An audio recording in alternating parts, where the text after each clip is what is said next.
How you guys doing? HumbleZeus here, and welcome back to another video where today we're going to take a look at Overwatch and whether or not you should go out and buy the Origin Edition. A lot of people ask me, Zeus, I want to get the game, but I don't know if it's worth spending that extra money. What do you think?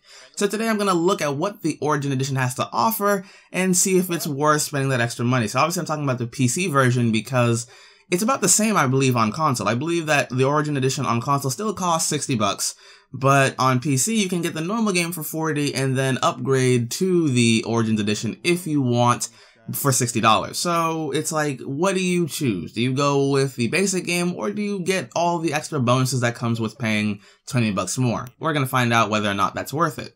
So starting off with the Overwatch hero skins, the first thing they have on their page. Pay homage to the original Overwatch Strike Force by wearing the vintage skins Blackwatch Raze or Strike Commander Morrison. Explore other heroes' origins with Overgrown Bastion, Security Chief Farah, and even Slipstream Tracer. So if you like skins, that might be something to consider. Moving on to Heroes of the Storm, Tracer Hero. Jump into the Nexus with Tracer and surprise your enemies in the blink of an eye. So, an extra character for another game. If you were someone who likes Heroes of the Storm and you wanted a new character to play, something to consider. World of Warcraft Baby Winston Pet. Adorably cuddly and highly intellectual, the Baby Winston Pet will be at your side as you fight your way through Azeroth. So, World of Warcraft fans, something to do there. Hearthstone card back. Battle it out in Hearthstone with an Overwatch-themed card back fit for a hero. So this is something I want to actually stop for a second. This is not a card pack, it's a card backing, meaning that if you've ever played or watched Hearthstone, you know that design on the back of the cards before they flip over? That'll just be replaced with an Overwatch skin. It's not an actual, card pack. My friend was talking about it, he's like, I can't wait to get my hands on the Hearthstone card pack. And I'm like, it is not a pack, it is a back. Get your facts straight. So, moving on, we have the Diablo 3 Mercy Wings. Slay demonic forces through the high heavens and burning hells as you don Mercy's wings. All of Sanctuary will know your allegiance to Overwatch. Something to consider for you Diablo 3 fans. And last but not least, we have StarCraft 2 in-game portraits. With brand new portraits of Tracer, Reaper, Farah, Winston, Bastion, and Soldier 76, you're sure to become a champion of the I can't say this right because I've never played this game.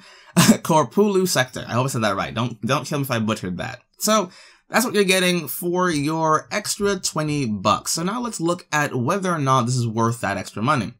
First off, I want to say that a lot of these things are for games outside of Overwatch. For people who are not into all these other games, there is no reason to spend this extra money. While the skins are appealing, there is no reason to pay all that extra money, at least if you're on PC, for things you cannot use if you're someone who doesn't play all these other games. I do not play World of Warcraft or StarCraft, as I mentioned.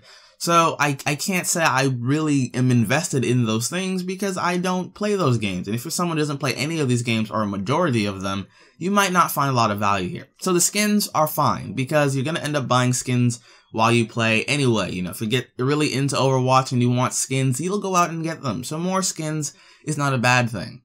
An extra hero in another game is also pretty good. I mean, it's not, like they're adding all the characters. They're adding one character. If you're somebody who just wants something new, something fresh, maybe you want to play as Tracer in another game because I know she's very popular amongst the community in different ways. Either you love her, you hate her, you draw her, you're concerned about her butt, whatever. It's not a big deal.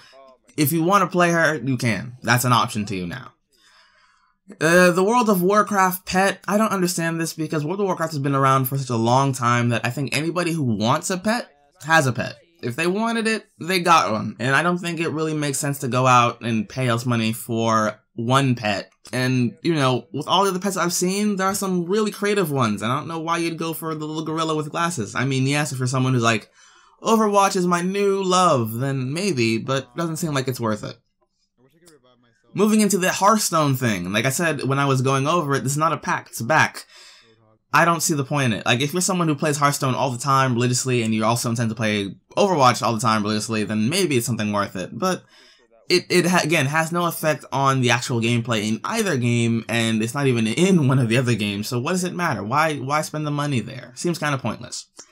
Diablo 3 Mercy Wings. They're cool to look at, definitely, if I was somebody who didn't know this game was coming out and I was like, whoa, what are those? They're all futuristic and high-tech and they're pretty cool. I might be like, yeah, go for it. But again, I haven't played Diablo in God knows how long. there doesn't really seem to be a point in buying it. It just seems like an extra thing. I mean, yeah, if you want it, I guess you can go for it, but in my mind, I don't know, many of my friends don't play Diablo anymore, so it just kind of like, it kind of fell off, and I don't see why I'd play it again, especially because I'm trying to play Overwatch all the time now, so it kind of gets in the way. And StarCraft 2, as I said, I don't play StarCraft 2, so I can't really judge the pure value of these portraits. I don't think portraits are that special, even though, you know, some of you guys might like the portraits.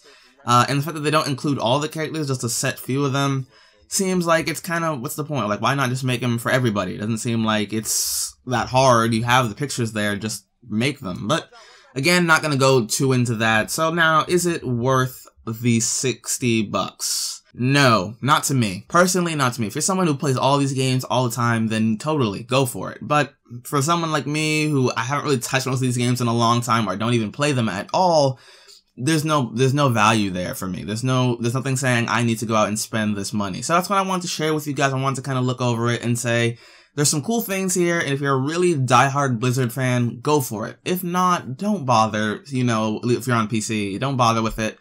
Just spend your money, spend your $40, and use that extra 20 somewhere else. Seems like the better alternative to me. So I'm going to be doing something similar to this for Battleborn as well. Going to be looking at whether or not it's worth purchasing their deluxe edition, and you know, we'll see. But as far as I can say, go for the normal edition if you're on PC. I mean, obviously you can still have to pay $60 either way if you're on console, so it doesn't matter what you do. Like I said, I believe you can buy the Origins edition on console for the same price, so go ahead and do that. Have fun with that. So, hope you guys enjoyed this video. Hope you guys understand my reasoning. Let me know if you agree, disagree, and I'll see you guys in another video very soon. Zeus out.